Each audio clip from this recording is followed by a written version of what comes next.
जानिए IAS, NEET, JEE, UPSC, TET समेत कई अन्य परीक्षाओं के लिए सरकार किन राज्यों में देती है फ्री कोचिंग की सुविधा और क्या है इनमें आवेदन करने का तरीका। नमस्कार, मैं कृष्णा शुक्ला और आप देख रहे हैं एजुकेशन रिपोर्टर्स। इंजीनियरिंग, मेडिकल या फिर सिविल सर्विसेज की परीक्षाओं की तैयारी करने के लिए अगर आपके पास पर्याप्त फीस नहीं है तो आपके लिए ये बड़ी खबर हो सकती है। दरअसल यूपी, राजस्थान, बिहार, दिल्ली समेत अन्य राज्य ऐसे हैं जहां की सरकारें मेधावी छात्र छात्राओं को इन परीक्षाओं की फ्री कोचिंग का मौका दे रही है। ये राज्य सरकारें UPSC, IIT, NEET, JEE, NDA सहित अन्य परीक्षाओं की तैयारी फ्री में करवा रही है। राज्य सरकारों ने मेधावी छात्र छात्राओं के सपने को पूरा करने के लिए अलग अलग योजनाओं के माध्यम से मुफ्त में कोचिंग का लाभ देने का प्रावधान किया है। आइए इन योजनाओं पर एक नजर डालते हैं। यूपी के आर्थिक रूप से कमजोर छात्रों के लिए उत्तर प्रदेश सरकार ने इस साल की शुरुआत में ही मुख्यमंत्री अभ्युदय योजना, यूपी अभ्युदय योजना की शुरुआत की थी।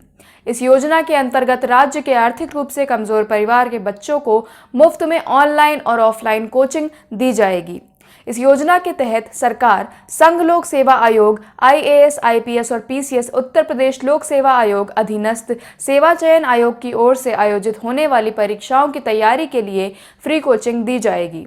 इसके अलावा एनटीए द्वारा आयोजित जेईई मेंस और नीट की परीक्षाओं के साथ साथ एनडीए, सीडीएस, अन्य सैन्य सेवाएं, अर्धसैनिक, केंद्रीय पुलिस बल की भर्ती, पीओ, एसएससी, बीएड, टीईटी तथा अन्य प्रतियोगी परीक्षाओं की तैयारी करवाई जाती है। ऐसे में जो भी स्टूडेंट्स इन परीक्षाओं में किसी की तैयारी करना चाहते हैं तो abhyuday.up.gov.in पर इससे संबंधित डिटेल्स चेक कर सकते हैं। अब आइए जानते हैं संस्कृत साहित्य में सिविल सेवा फ्री कोचिंग की सुविधा के बारे में। उत्तर प्रदेश में इस योजना के अलावा आईएएस और पीसीएस परीक्षाओं के लिए उत्तर प्रदेश संस्कृत संस्थान की ओर से भी सुविधा दी जाती है।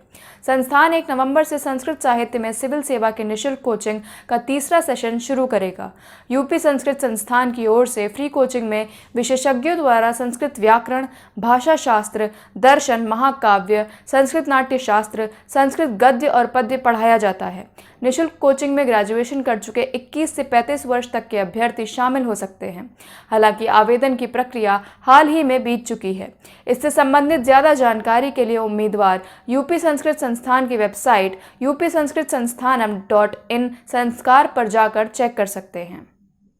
यूपी के अलावा अब आइए बात करते हैं राजस्थान की। राजस्थान में भी आर्थिक रूप से कमजोर छात्र छात्राओं को आगे बढ़ाने के उद्देश्य से राज्य के मुख्यमंत्री अशोक गहलोत ने मुख्यमंत्री अनुप्रति कोचिंग योजना की शुरुआत की थी। इसके तहत संघ लोक सेवा आयोग द्वारा आयोजित सिविल सेवा परीक्षा, राजस्थान लोक सेवा आयोग द्वारा आयोजित आरएएस और अधीनस्थ सेवा संयुक्त प्रतियोगी परीक्षा, राजस्थान कर्मचारी चयन बोर्ड सहित अन्य प्रवेश परीक्षा की तैयारी मुफ्त में करवाई जाती है। अभ्यर्थी इन कोचिंग के लिए 24 सितंबर 2021 तक आवेदन कर सकते हैं। उम्मीदवारों को कोचिंग का लाभ पाने के लिए अपने आवेदन एसएसओ पोर्टल sso.rajasthan.gov.in पर या फिर SJMS SMS ऐप पर जाकर अप्लाई करना होगा। अब आइए बात करते हैं राजधानी दिल्ली की। दिल्ली में यूपीएससी की फ्री कोचिंग कराने के लिए जामिया मिलिया इस्लामिया यूनिवर्सिटी मुफ्त आवासीय कोचिंग अकादमी आरसीए संचालित करती है। इसके तहत संघ लोक सेवा आयोग की परीक्षा की मुफ्त तैयारी का मौका दिया जाता है। परीक्षाओं की तैयारी कराने वाली जामिया की आवासीय कोचिंग में सिर्फ अनुसूचित जाति, अनुसूचित जनजाति के छात्रों के साथ ही सभी वर्गों की महिला अभ्यर्थियों को दाखिला दिया जाता है। दाखिला प्रवेश परीक्षा के मेरिट के आधार पर होता है। हालांकि आरसीए इस वर्ष 18 सितंबर को प्रवेश परीक्षा का आयोजन कर चुका है, जिसका परिणाम 30 सितंबर को जारी होगा। इस संबंध में ज्यादा जानकारी के लिए उम्मीदवार जामिया की वेबसाइट jmicoe.in पर जाकर विजिट कर सकते हैं। इसके अलावा जल्द ही दिल्ली में जय भीम मुख्यमंत्री प्रतिभा विकास योजना के तहत संचालित होने वाली यूपीएससी, आईएएस, एनईईटी और जेईई मेंस की फ्री कोचिंग भी जल्द शुरू होने वाली है।